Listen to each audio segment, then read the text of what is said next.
Hello, hello, hello. Hello. Welcome to the Google AI Center, Berlin.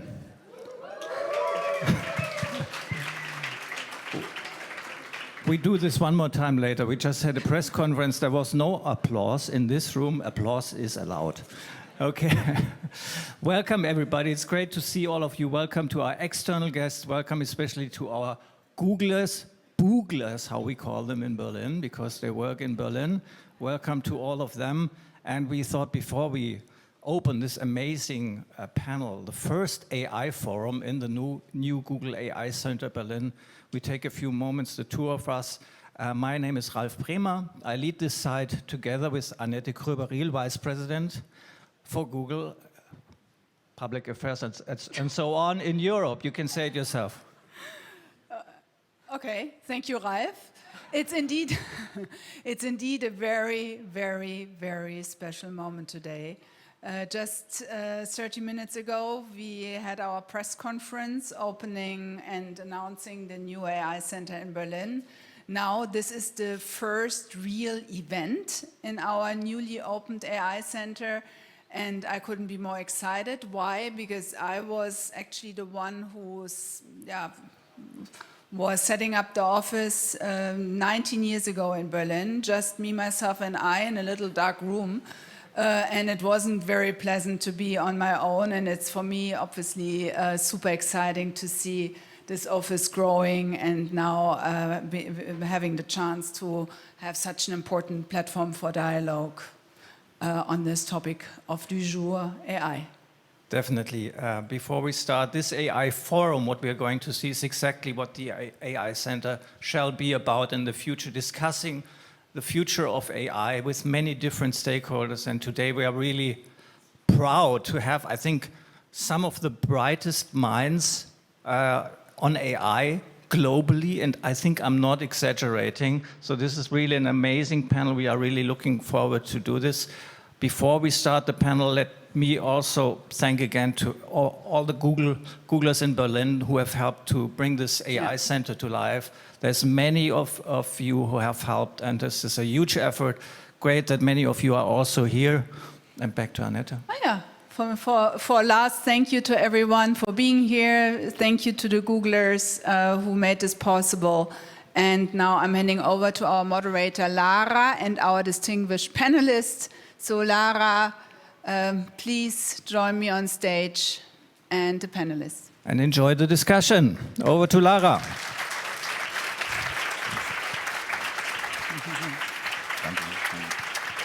Thank you.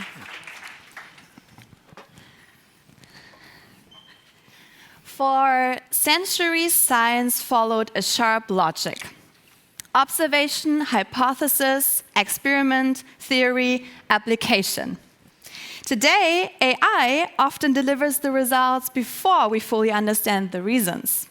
So something has fundamentally changed. And we need to think about it. Is AI accelerating science, or do we need to fully define a new science? I'm not a big fan of LinkedIn bios and titles, but look at this panel. So I need to tell you who I have here. First, I have Jakob Uszkoreit. He's one of the minds behind transformer architecture, a breakthrough that has changed how machines learn language, patterns, but also meaning, and today applies his thinking to AI-driven drug discovery. Please welcome on stage, Jakob.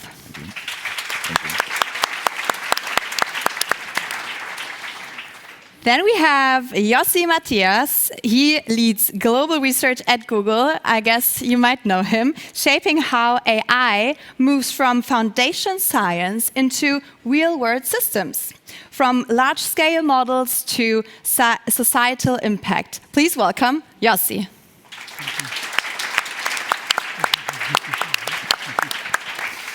Then we have Fabian Theis, who uses machine learning to decode life itself, mapping cellular complexity and disease progression in ways that would be impossible without AI.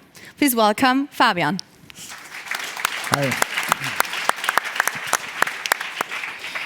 And then we have Klaus-Robert Müller. He is a pioneer in machine learning since 1989, leading the machine learning group at TU Berlin and Buyx, and is translating mathematics into real-world breakthroughs across biology, medicine, chemistry, and computer science. Please welcome Klaus.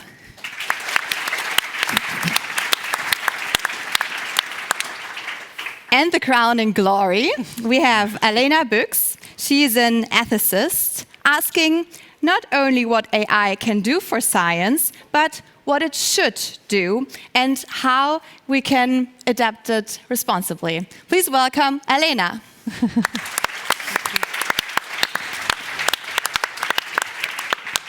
So before we start the conversation, maybe we can define what science in the age of AI really means. Jakob, when you hear science in the age of AI, you might hear intuition before theory.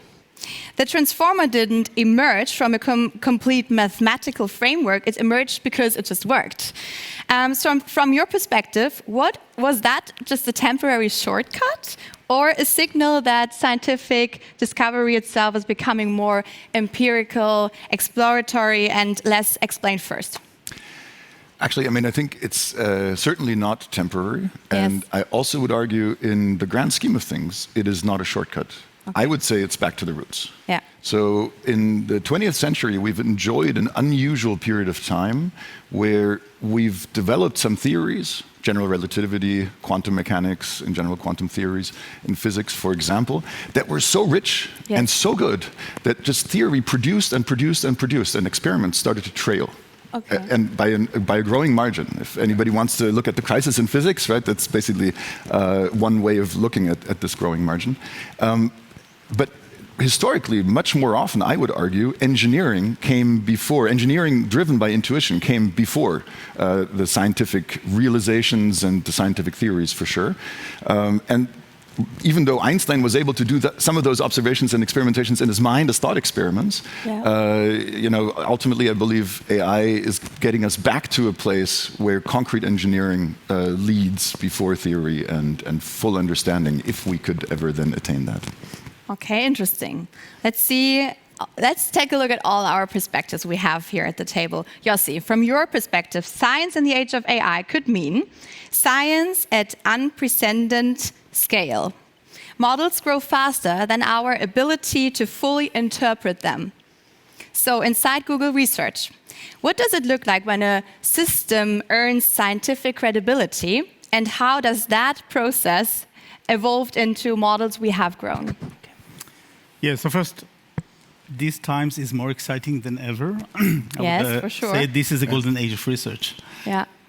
And when I think about the prospects for scientific research, what we see today is AI is an acceleration of scientific discovery. Mm-hmm.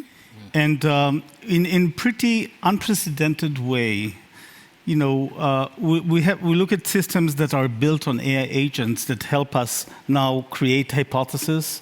Yes. To actually validate them to some extent, to help rank them.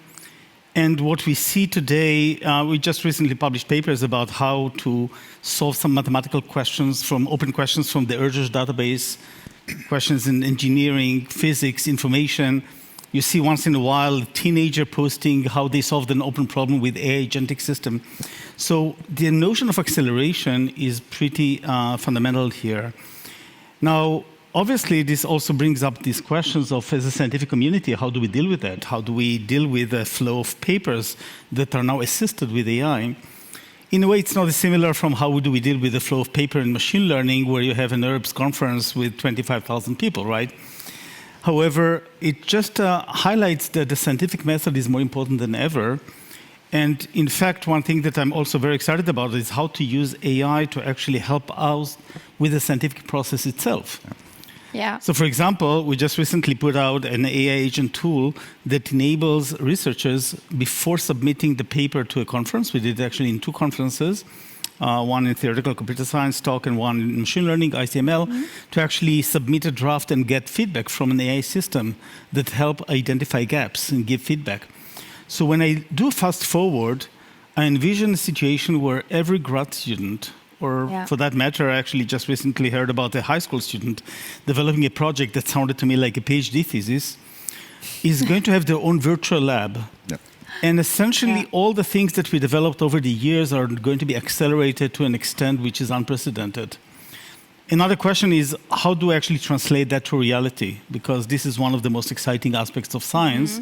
By the way, not new. If you think about differential mathematics, this was actually motivated by physics and other matters, right? So to Jakob's point, we actually quite often ask questions in science which are motivated by the what-ifs question. If we solve that, how would that actually impact?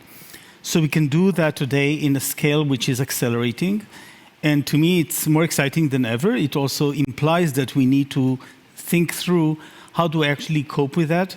How do we train the next generation of students and researchers to actually deal with the situation that now they are operating in a totally different level than they used to, or actually, I say used to because today it's already over. We don't no longer need a student to spend hundreds of hours in library in literature search where you can actually get it with an AI agent. So I think these are as exciting as it gets and a lot of opportunities ahead, and also many questions that we need to address. Yeah, well, I would already like to dive into that, but I see that we have so many great perspectives. Also, I'm wondering, like, how good is it to work with synthetic data that you're creating? Yeah. I think we need multiple data sets there, and then I'm sure you also collaborate on the what-ifs with your quantum team. You can have a lot of what-ifs with them, huh? Definitely. I would also mention, because you asked about how do we do it from the Google research perspective, obviously when we are asking research questions, the end game, it's not the end game actually, it's what I call the magic cycle of research. Yeah. Is about how to ask questions that could make big impact, have the research breakthrough, then turn it into reality. Reality means impact on products, impact on science, impact on society. Then this brings up the next question. And therefore, we have this acceleration of research, magic cycle of research, if you will, which enables us to actually have this intentional curiosity translated into real-world impact. Yes. And it's not the prediction to the future, it's things that I already see working in areas such as in medical research, in health AI, in climate resilience, and obviously in product in our daily life that we are all experiencing. So I think it's quite astonishing that we're still nascent in this. A lot of that also made possible by the transformer work and other breakthroughs that we had over the years. And we're still kind of early stage and already see the impact on products, business, experiences, and society. Yeah. Thank you.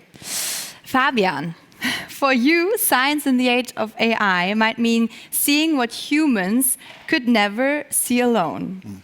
Patterns across millions of cells, dimensions beyond intuition. So, at what point does scientists stop being the discoverer and become the interpreter of machine-generated knowledge? Interesting point. Like, when are we the discoverer anyway? I don't want to be like super metaphysical or something, right? But so first, I want to say it's really fun that we discuss AI for science, and I think some of the points that you raised, like, you just said we're going to get better at paper review. I'm not sure we're actually doing that very well at NeurIPS at the moment. Yeah, so right. I guess there could be some improvements, but I think it's fair to say that. And I'm going to say something about the cells in a second, but I think it's fair to say that science was also not doing so well before. Right? I think in the past 50 years, there's a bunch of metrics, right, where this disruptiveness and stuff has been actually not so good as it was sort of some time before. So this acceleration, it better happens fast, because we have all kind of problems to solve and so on. So I think it's super much appreciated. But for us, what we do, we want to model biological systems, and it's perturbation medicine, right? In contrast to physics, and we discussed about inductive biases before, Jakob, right? I mean, like there we don't have much. Right. I don't know if any one of you did some biology at some point in high school. Like, I hated it. it was like so random things that you needed to learn. Like on all these scales, I couldn't connect. There were nearly no laws, right? So like, can we come up with a language to describe that? It clearly is not math as it was for physics, so like AI is the thing to do. So I think in our field, basically since the start, when the big genomics data, like big data sets came out, everyone was using machine learning one version of another. So much before maybe the past 5 years. So bioinformatics at its core was always that, right? But now, of course, when you go home, like your kids are actually interested about what you do because now, of course, they also use these type of tools. I think the discoverer, though, modern science happens in teams anyway. So who is the actual discoverer? Maybe except for math, maybe that's sort of a bit of a special thing. But in general, it's like always, is the one that does the wet lab experiment? Is it maybe the medical person that actually sort of goes to the clinical, like to the patients and gathers it? So I think it's sort of distributed anyway. And as a PI, I mean, it's more distributed because you talk with your PhD students. So, there's just like another sort of additional person that helps you, and that's your AI co-scientist and so on. So I don't think it's as drastic as it sounds. And then maybe I shut up. I'm sure you all remember this statement from Geoffrey Hinton 15 years or so ago, shortly after CNN at the time, you better stop training pathologists. Obviously didn't happen at all, right? There's like, not just every pathologist uses these things, and I think it's going to be the same. We're going to be using this, and we might be even a bit more dependent upon you guys, because some of these things at scale we can't do in the labs ourselves anymore. Well, it is time, yes. And coming to you, Klaus, for you, science in the age of AI might mean one framework, many sciences. Your work spans brain-computer interfaces, genomics, computational chemistry, digital pathology. What does it tell us about science? And also, does AI reveal something universal about nature? Well, I think AI is fundamentally mathematical. And so I think many of us agree that, perhaps for the last 2 or 3 centuries, math was the language in which discoveries were made. Of course, if you talk to physicists, then they will disagree and say that physics actually, made all the discoveries, and math was the tool with which they made it, and both of them are somewhat right. And in a way, AI is just a tool that can do experimental mathematics. So we are actually able to study things, at scale, at the scale in terms of data size, and at the scale in terms of groups of people contributing. So in a way, AI, is starting to, how would you say that? To embrace the mathematics and the physics. Having said this, there's a fundamental difference between fields, because some fields they have a lot of data, like language or computer vision, and some fields, like medicine, they don't have a lot of data. And quantum mechanics, by the way, as well, because it's just horribly expensive to compute these data.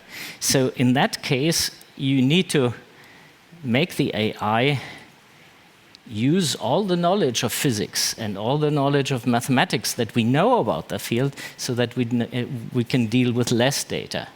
So in a way, it's a universal language, but the details are quite different between what questions we are actually addressing.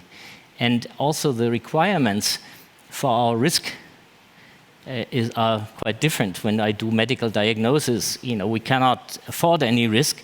Whether I can tell the difference between a poodle and a Dalmatian, it doesn't matter so much, maybe. So you're saying... Nobody dies from that. Can we learn from different fields and adapt those data? I think it's an interesting question whether we can. And I feel that most, all these fields have found ways to actually incorporate their prior knowledge. And then they translate it into the language of mathematics, then use AI. But this process is different, and we can learn from that process from each other. Yeah. That's my take on it. Yeah. I need to hear all perspectives first. I see, Yossi, you're already, you want to say something. But Alena, from your perspective, science in the age of AI may mean knowledge without full transparency. Can science justify acting on results it cannot fully explain, especially in medicine, health, or public policy? Thank you so much, and I do apologize. I will be echoing just a little bit of what Jakob and also Fabian have said, because that question to me is absurd. I mean, that's where we live. So I'm not just an ethicist. I used to be a doctor as well, and I can give you so many examples. Aspirin, for example. We've been using aspirin for such a long time before we knew what was going on there. It worked, perfect. This is so common in medicine and medical science that it has a Latin name. It's been going on for thousands of years. It's called treating ex juvantibus, which means you throw something at somebody and then you see what happens. And, you know, if the results are great, good for you, off you go. In German, we have a saying, wer heilt, hat recht. So this is something that is so common, which is why when I read your remarks on this and when I heard this question just now, I come at it from the exact other side. So what I just want to say, echoing what my colleagues have already said, is I think the big change is the speed. We've heard that. The scale, which is enormous. The transformative potential, which is so exciting. And from my point of view, there are two sort of major challenges, and they're not at all about transparency. Well, maybe the first one. The first one is the difference of what we're seeing now happening in science is that this is a technology that's absolutely ubiquitous. And as a scientist, I want science always to have most control. So it's about the infrastructure. It's about, which is why I love it. Fabian does this all the time when people build their own models, right? Or there's a good arrangement between how do I use the big-ass infrastructure for my stuff in a way where science is as independent as possible. That's really important to me as an ethicist. But the second thing is something that Yossi has just said with his amazing example of every grad student pretty much having their own lab. I mean, that's the same in my group. That's a good point. I think one of the biggest challenges to science is not the transparency. We can do that. It's a people question. Because what we see now is that every grad student is a PI suddenly, but that's not how we train people. So we have to change our model, and I think this is so exciting because it's going to elevate what we do so majorly. But a PhD student these days isn't trained to run a lab, and all the skills, the really boring stuff that you have to do throughout your career, right? The stuff that is really trying and you need patience, you need grit, you need experience. And if you can jump over that, that does something. I'm not saying that's a problem. I think it's fantastic. What my people do now, these days, is, I wish that was me. But the way I have judgment, the way I have understanding, the way I can assess and evaluate things is very different from them. So what I think is, and is a beautiful question for us, how can we make sure that sort of this de-skilling, that's the technical term for it, we know this in medicine, we do this all the time, how can we make sure that we're in an experimentation lab, all of us, all of society currently. So we're trying to find out how to do this, and I think there are excellent ways of doing it. Just one example, and then I'll shut up. Fabian and I don't know if you know this, but we're actual really colleagues at TUM, and Fabian is also at Helmholtz, and we have joined colleagues, and we do an embedded ethics approach, where Helmholtz throws AI at whatever their researchers do these days, and they have AI consultants that sort of help with that, facilitate that, enable that. And we now have AI ethics consultants. And they are in there, and they sort of do something for the researchers that do whatever amazing stuff Fabian's group does, that probably the PhD students just 5 years ago would never have really thought about. Yeah. So, and that goes back to Klaus's point about learning from each other, right? About all the fields coming together. I think that's something that we see we cannot do without. And so from my point of view, I'm relaxed and I'm optimistic. We've been able to do this. We need some guardrails to get this control thing really solid.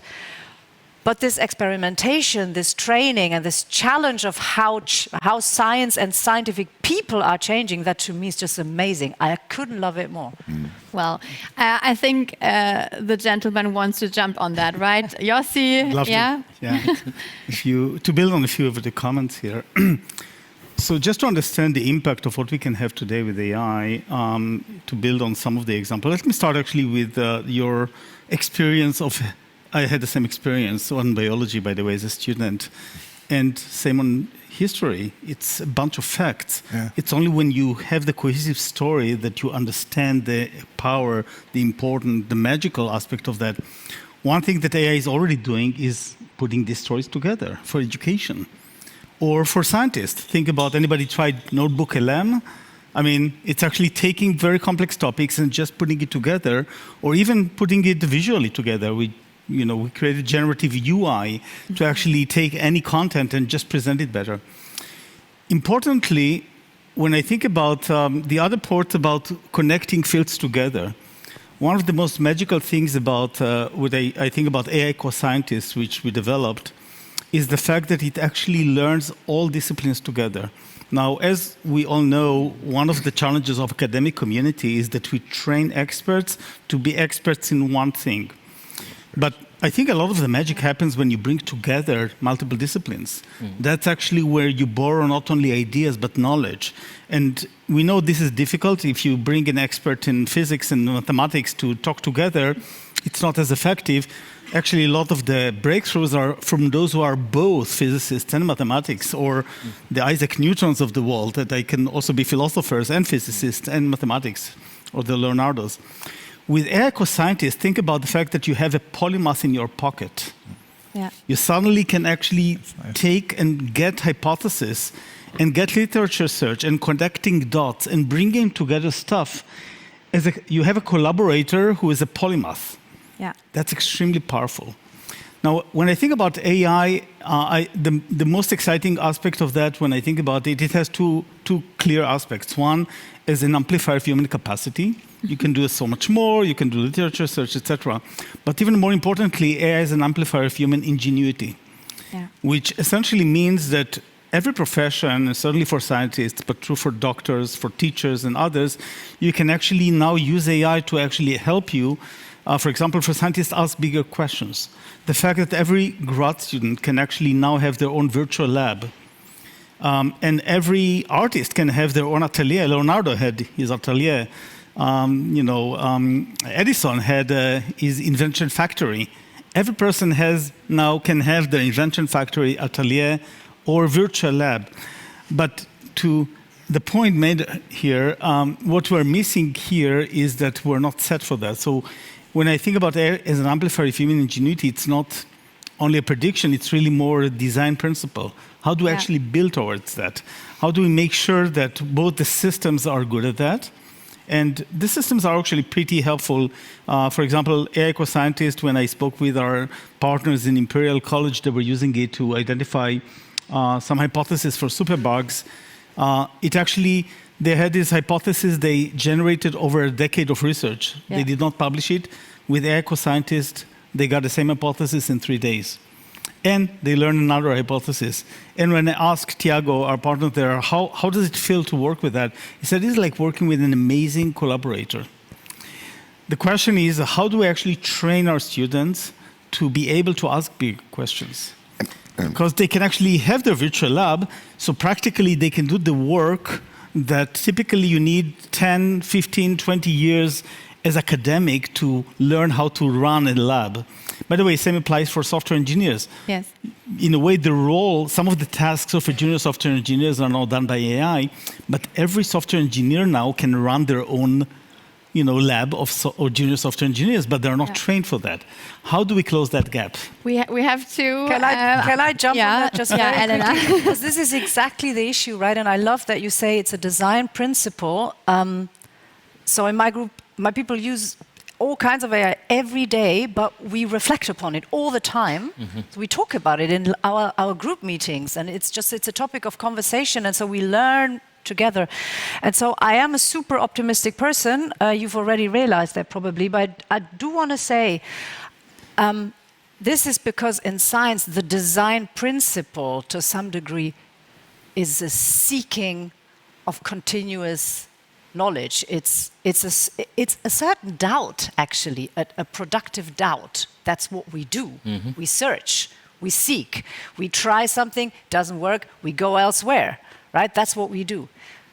That's not the design principle for wider society. That's just one thing I want to say, because the polymath in your pocket works fantastic in science. It's a little more difficult outside. If you ask it a legal question and it gives you a legal answer, and that can be very problematic if you just believe it. A scientist never just does that, because our design principle is that way. So what my wish would be, I think science is the low-hanging fruit for AI, because it has the people that can deal with this. Yes. So that's why I think, that's actually why I talk about this. That's my motivation, because I want to bring our ability that we have in science into society and show, look, we can deal with this uncertainty. So many people are really afraid, and with good reason, I understand it. Yeah. But our design principles, as Yossi has named it, could help wider society deal better with this very transformative time. And so that's why I think we need to get out there a lot more, all of us, and sort of try and get that into public discourse. And it's also about asking the right questions, probably, right? Asking the right questions. I was going to make one quick interjection just to look at kind of a slightly different aspect of science, namely kind of the organization that conducts science, where when, it came up a few times now that we need to train our people differently. Definitely true. I do think we can create a showcase for all of society out of doing that right. Yeah. But even taking a step back from that, people are actually really good at figuring out things themselves to a certain extent, especially with these tools, if you give them the right incentives.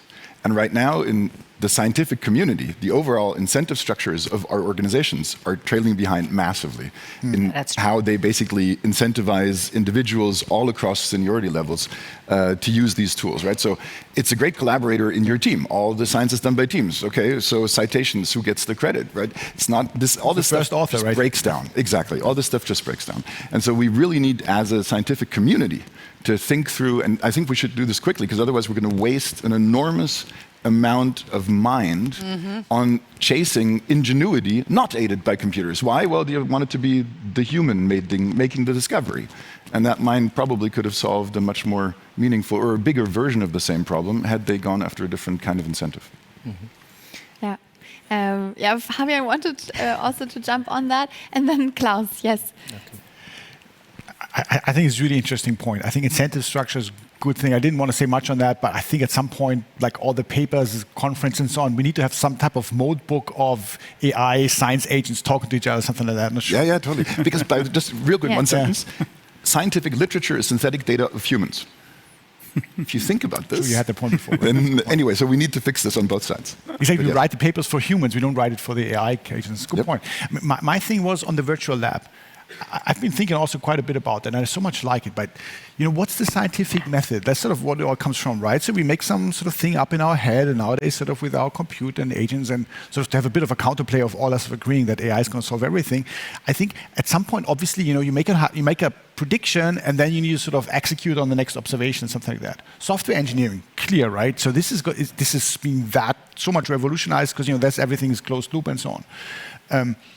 If it's about the actual nature that we typically want to describe in science, then it's going to be a bit harder. So I think how to then actually go back to the wet lab person that, obviously, can sort of do all its research and her research or with that, but like how would that actually be carried out? That's still boring. In many cases, also maybe fun, but like this type needs to be done. Of course, we can hopefully automate more and sort of that, but I think the virtual lab sort of has this very big observation component in addition, and how to sort of bring that in and sort of loop it. We've been pushing a lot for that in this old vision, full reinforcement learning across sort of design of molecules, in our case cells or whatever. I think is kind of cool, but this is still far off. So I think having that fast, we need to have that like real life part sort of. If I can jump here, one of the things that is changing dynamically is the notion of generating ideas and hypotheses. Because with generative AI, you actually can generate thousands of hypotheses. Yeah. You can then try to validate them to the extent possible. In fact, there are works also to have now lab in the loop, so you can actually validate them not only as an AI thought experiment, if you will, but also as an actual experiment to some extent. I would say that this actually emphasizes that really it moves some of the most important aspects not into the generation, but into validation. So the notion of evaluation, verification, validation becomes extremely more important than even generation. So ideas can be dozen a dime. It's really the execution and validation of them, and that's true for many fields. In fact, one of my favorite saying from the music space, I like to quote Duke Ellington. I love jazz, so I love this saying that if it sounds good, it is good. Which is pretty deep, because it means that really the definition of good is really, that's a very subjective. And I would argue that in many scientific disciplines, but also non-scientific disciplines, really the value system of defining the goal and how we actually decide what our objective is and how to measure the prospects of what is happening becomes increasingly more important. So to some extent, actually, this makes the role of the person even more important than ever, because it's really putting the design goals of what we want to solve for. The notion of the ways to generate it, AI can be amazing job. Sometimes it's, let's face it, I see some of the algorithmic ideas. I loved writing papers on algorithms and come up with some brilliant intuition on stuff.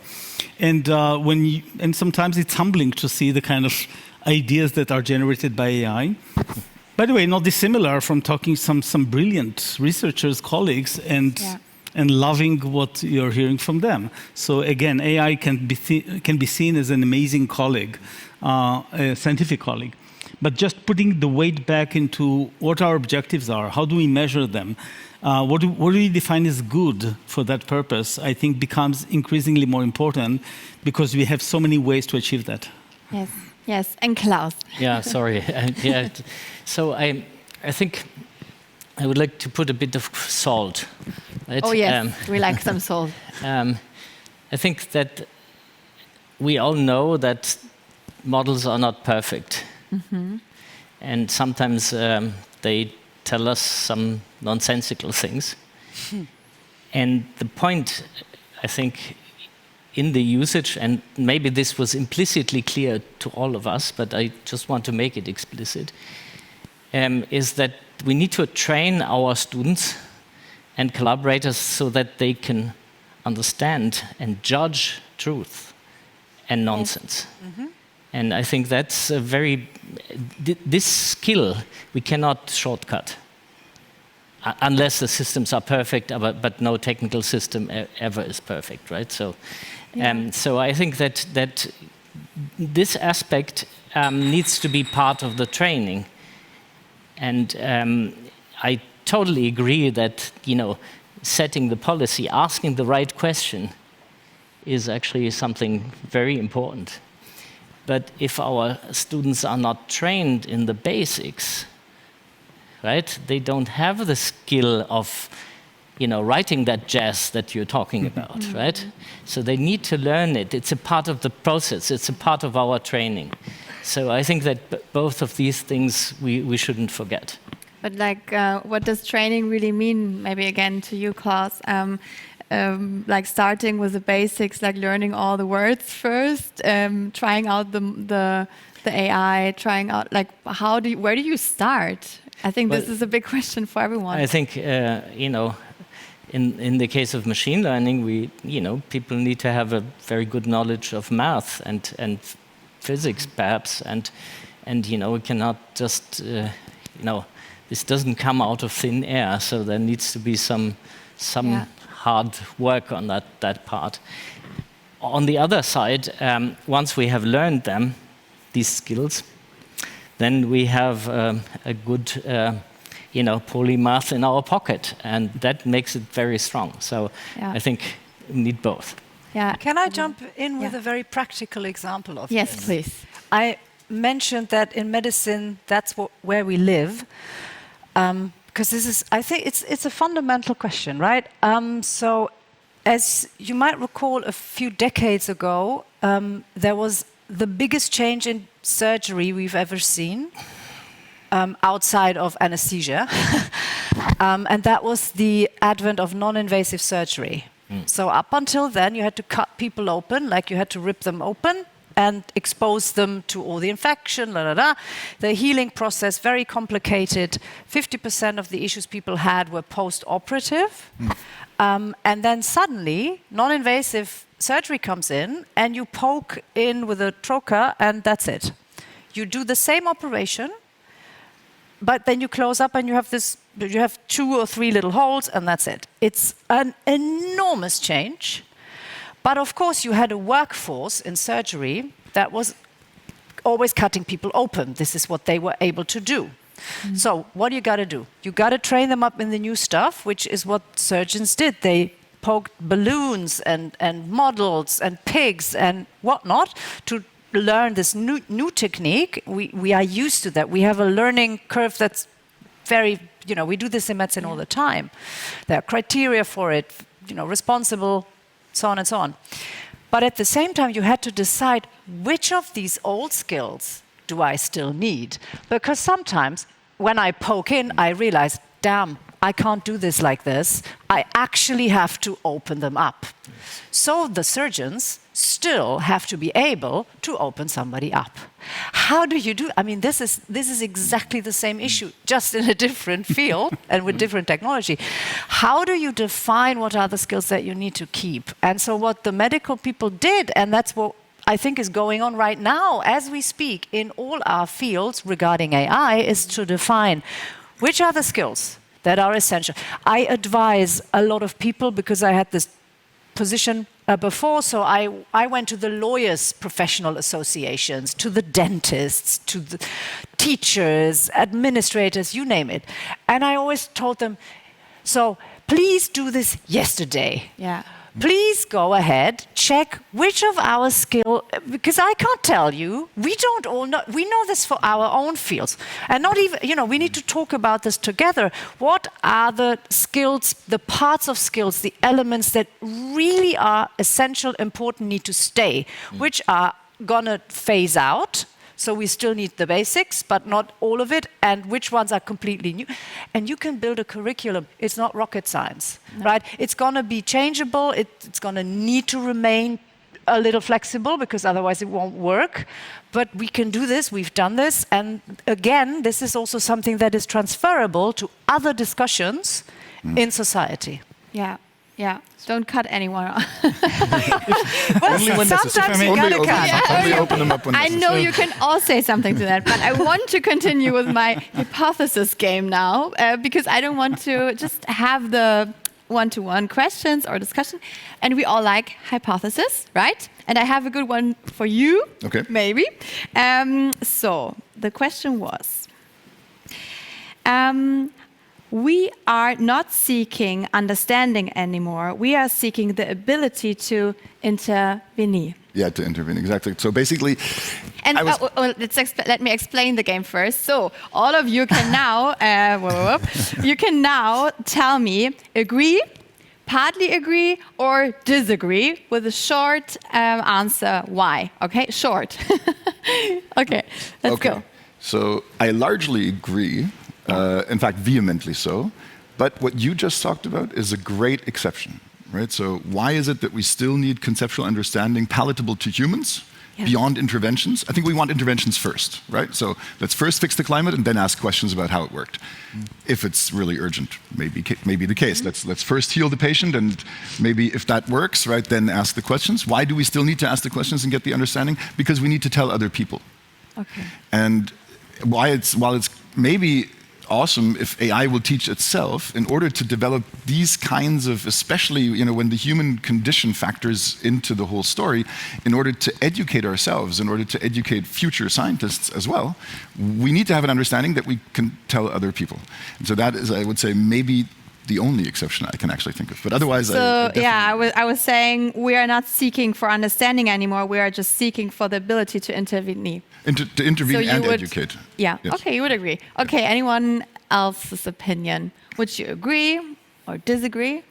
Yeah. Disagree. Yossi? Disagree. Okay. No, understanding, of course, is highly important. In fact, one of the research areas that are priorities for me and for my team for now 5 years, since the early days of LLMs, is LLM factuality.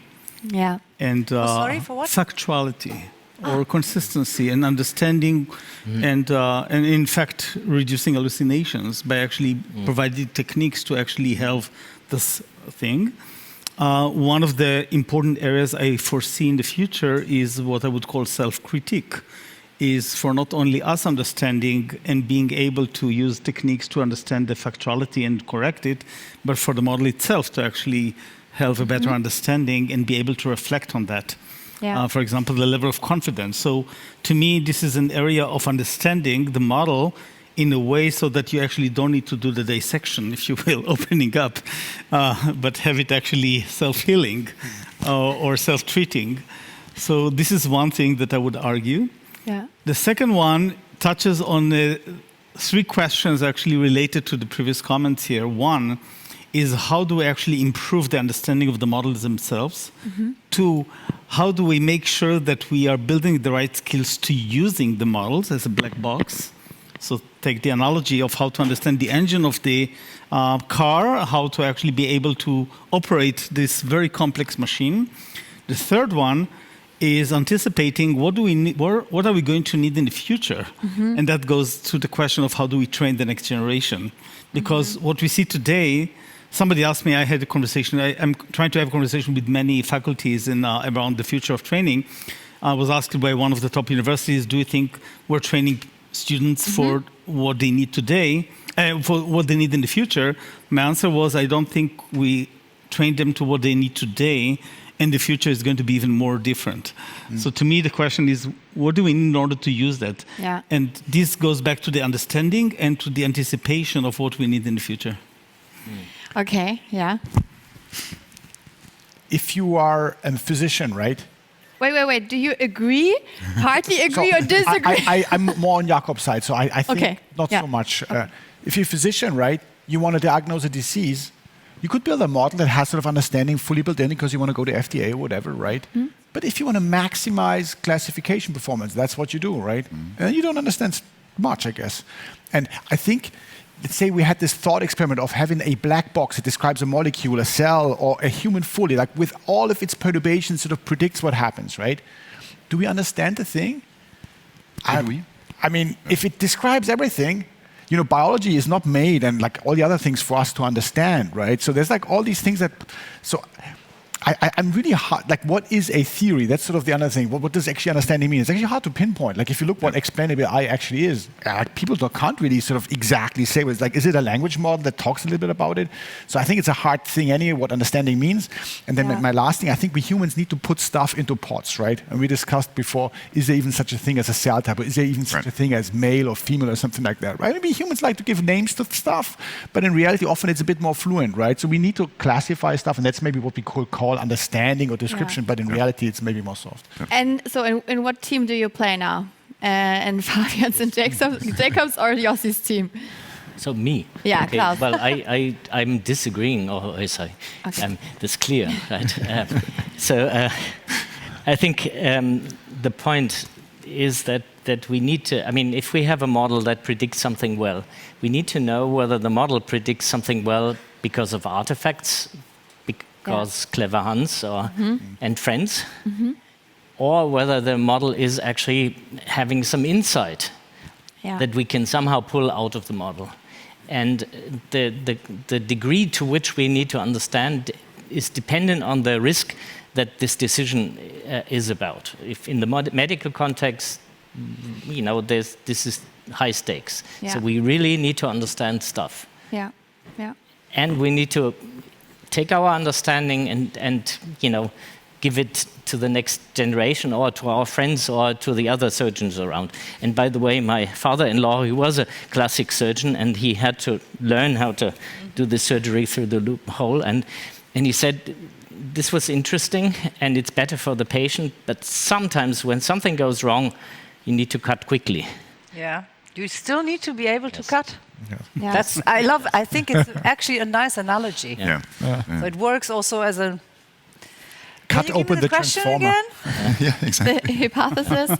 So we are not seeking for understanding anymore. We are seeking for the ability to intervene. Do you agree?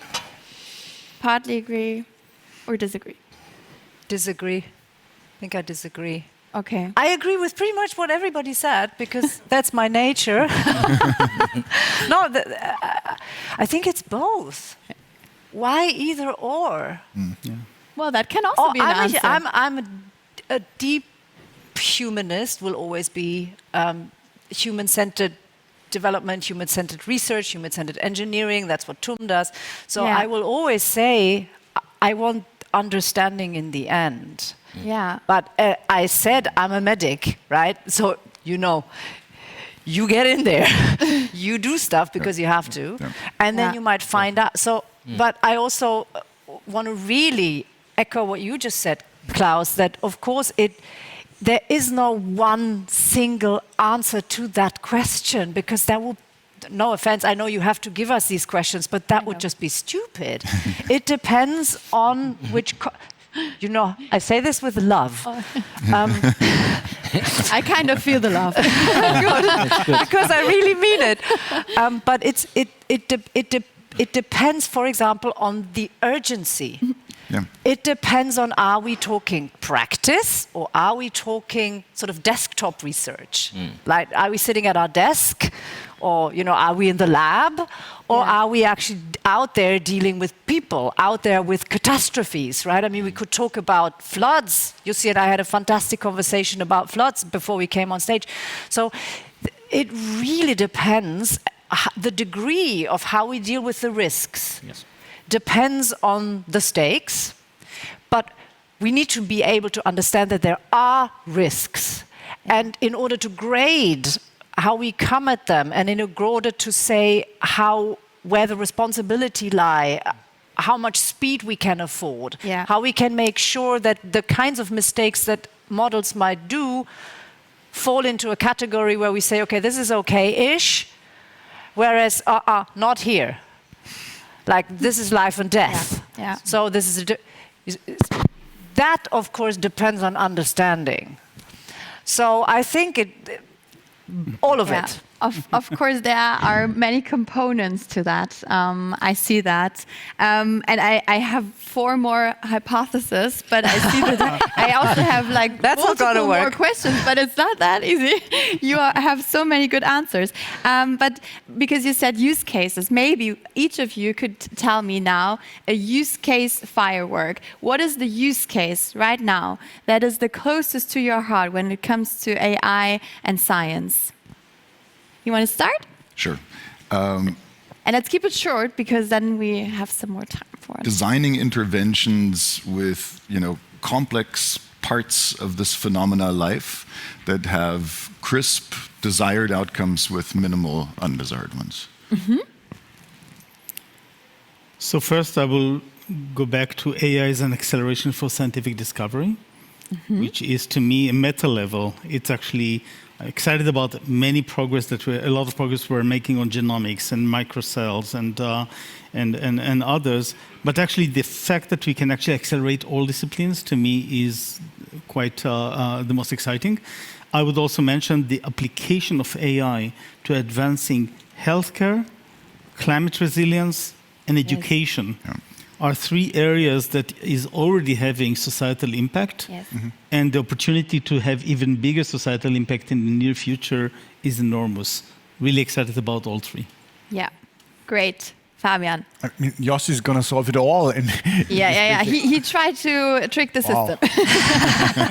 I just going to go a bit more small scale. Like, I want to also combine design interventions, combination of therapeutics. We have these individual ones, but they typically just work very specifically. Yep. And I want to understand what sort of medication I need to give each of us that we don't get, I don't know, neurodegenerative disease, which currently is, I think, probably of 50% or something like that, right? Yeah. And for 20 years, those haven't been advanced, and now we sort of can do this, I think.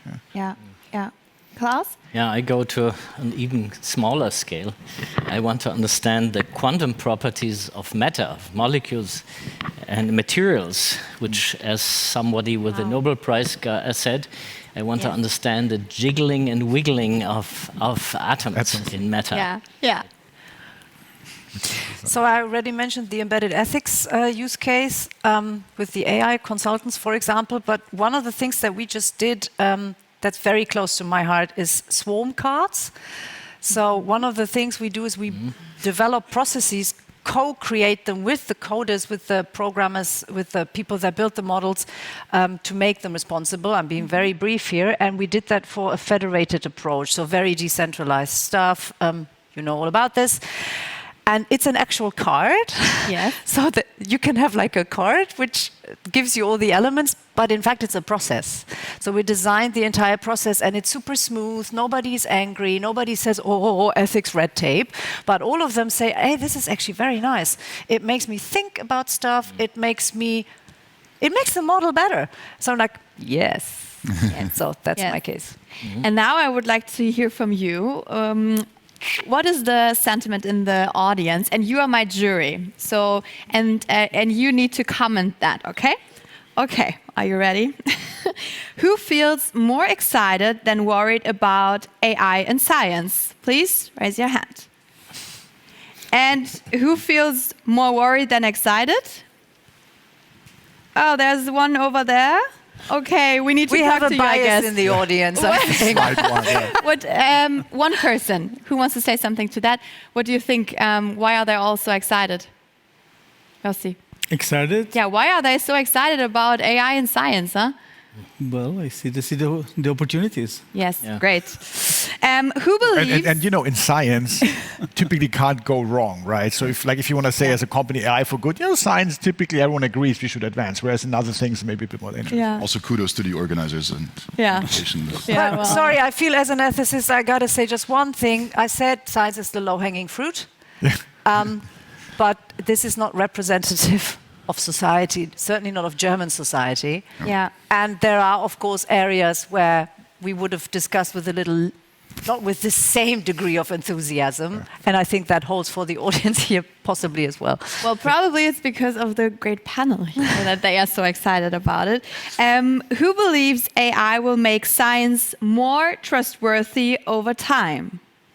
Raise your hands. And who believes the opposite? It's a mixed feeling here. What do you say? I think the jury's out. Yeah. That was not a very clear, and I get you. I find that question is really hard to answer. Yeah. Oh, now the question is bad. Oh, okay. No, sorry. No. But no. Why do you think? Because it could go either way. Yeah. Okay. It really, either way. we're at a critical moment, and I think maybe we just want to hold that thought for a second. We're obviously all confident that this is going to go well because we're in it. We're doing it. We're trying our best. Not everybody is. Let's be clear about that. Yeah. And I think it's smart. We don't want to be blue-eyed and we don't want to be naive. We need to understand that there is very stiff competition and that there are bad faith actors in this world. And I'm very grateful for this question and I'm very grateful for your guys' reaction because I think it's the right reaction. Yeah. To now say, this is going to go fantastic, sorry, that would be stupid again. So we can't do that. Yeah. The trust in science has changed at times dramatically without science changing. So that's really important to keep in mind. There are extrinsic factors that dictate or massively influence the trust in science. And I believe we're seeing around the world right now that some of those factors are at play, and it may be just a spurious It might just be a coincidence that this coincides with AI entering the picture here. Oh, yeah. Yeah, but obviously, going back to the scientific method and the risks, so the fact that we can actually generate all these now, for example, papers and etc., obviously, if we don't do it right, we are at risk of having the so-called AI slop, right, which is essentially bad outcome that we're unable to actually cope with as a society, and then at some point we may not be able to distinguish between the right thing or just the overfitting. Yeah. I mean, there's always a risk of overfitting. In statistics, you can always create enough hypotheses that you have enough ways to convince anybody that they're right unless you're really careful about how you do that. So under the assumption that we can do AI, that we can use AI for advancing science in the right way, I think the opportunity is enormous, but we need to make sure that we're extremely disciplined on how we're doing it. So therefore, I think that it's a good call out that trust is yet to be gained. Yes, I see that too. Very shortly, this one thing, when I go to a doctor, right, and it's maybe like in former times, this old one with glasses that's sort of seen a lot of patients, and I trust that person, right? But of course, it has seen maybe like n equals 1,000 people or something over her or his lifetime, right? Whereas if I now build a model nowadays, it can build uncertainty and so on. So I want to have best of breed error margins when I get this cancer treatment or not, right? So I think it's just this perceived trust that maybe was in the past in a few things where you, by default, we sure can be doing much better, and I think we can quantify that even. But of it is a social construct. Halbgötter in Weiß. Well, I don't know how much time we will have left, but let me go to the next one. I think that you are all still here, right? So no? Yes? So you can also talk to them later. I would like to end this a little differently. So everyone, also the panelists and the audience, please close your eyes. Let's try that. Imagine we all step into a time machine together. It hums, it rattles, it smells like the future. Electricity, data, something unfamiliar. There's movement, a bit of chaos, and then a loud bang. The doors open, it's bright. Too bright. You can't see everything at first, but you feel it. We have arrived in the future. It's 2030. This is a world shaped by AI-driven science. You look around, you open your eyes. What do you see? You open your eyes. Do you need a coffee?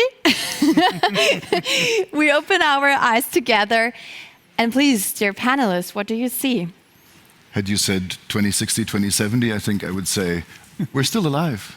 Oh, that's good. Yeah. That's a pretty good start. That's already a good one. Yeah, okay, that's good. So I think that in many levels, nothing has changed. And in many levels, many things have changed. The nothing has changed is, human relationship, etc. I don't know that we're fundamentally different than it was 50 years ago. Yeah. The how things are, then there are many things that today we'll think about science fiction that are just going to be working. Yeah. But that's even true today compared to 10 years ago. Yes. So a lot of things are going to be very different. I mean, think about self-driving cars, think about many technologies. So life is it's going to have all that stuff that was mind-boggling to our grandparents when they saw technologies that were clear to us. Yes. But on many levels, it's all going to be the same. Yeah. Which is good. That is good. That is good. Who else? There's going to be a lot more old people, or elderly, us included. Exactly. And I guess we're just all going to live pretty much longer. We know how to deal with a lot of these things and can address Healthier, it. older people, right? They're going to look younger. Yeah. Oh, yeah. I mean, let's say we solve the climate thing, right? Just a small little thing, but Yes. longevity, big thing, and I think massively addressable. And in particular, because those people that have a lot of money are getting quickly old in the Bay Area and are massively funding this. So it's going to arrive, I think, quite soon. Will that be the Benjamin Button effect? Yeah, but I think there's actually really going to be a trickle down. So like we're all one age. I think we can make ourselves look younger. That would be maybe nice as well. I'm just saying we're going to live for sure much longer. Yeah. Okay, Klaus. It's just 4 years, right? So I hope. I know. I hope. But it's 4 years. Well, I got 2060 from you. No, I changed. Yeah. You changed the date. It's okay. Sorry for you. 2030 is Yeah, the 2030. question. So I hope to see a lot more interdisciplinary teams, where, unfortunately in our system, this is at all the universities, it's, disciplines. And it's getting, I want this to be dissolved. Yeah. And perhaps 4 years is not enough. Yeah. Yeah, I'm with the 4 years. That's not a long time. So I think in 4 years we'll be, again, more clear-eyed about how to use this potential and how to make sure that the risks don't, explode. So I'm super relaxed about that. I think we'll just be a few important steps further. True. 2060 or 2070, I'm going to jump on the longevity wagon because that's so exciting. Yeah. Please don't get me wrong, not the powders and the ice baths and that stuff, but actually what we're learning about aging and how we can use technology to just be pretty and strong and healthy. So That's I'm good. looking forward to that. So let's close this panel. I know that was already kind of the closing sentence, but please finish the sentence, just the sentence. The future of science in the age of AI will be... Who wants to start? Okay, I'm starting because I have a positive thought, uncharacteristically very positive, because that's what I want it to be. It will be exciting, Yeah. will be effective, and it will be ethical. Great, that's good. Everyone needs to say the same. I add trustworthy to that. Trustworthy, yes. Oh, you had an alliteration. I know, Yeah, right? exactly. I just want to say. I just want to say exciting. Well, that was something between us. Maybe. No. I go with exciting. I'm fine. Exciting and funny. Okay, Exceedingly more impactful. I like that. Will have been life-changing to every single one of us. Wow, thank you so much. Nice.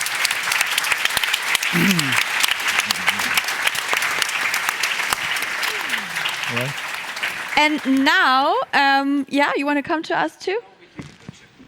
We take a picture first. That's good. And maybe I can tell that first because otherwise everyone is running away. Because you are wondering what's next. I do too. So we have two opportunities for you. Those who are very hungry can now go to the lunch. And those who want more, they can go to you can see them over there. Our great Google experts, they will lead you through the demos. We have 4 demos. And so those people who want to see the demos, please split the audience of people in 4 groups. So we have 4 different groups for the demo tours. And those who are very hungry go to the lunch. So thank you so much, everyone. And now we can take a picture. Thank you. Thank you. Thank you. That was fun, right? Yes. Willst du mit hoch? Komm. Ja? Okay.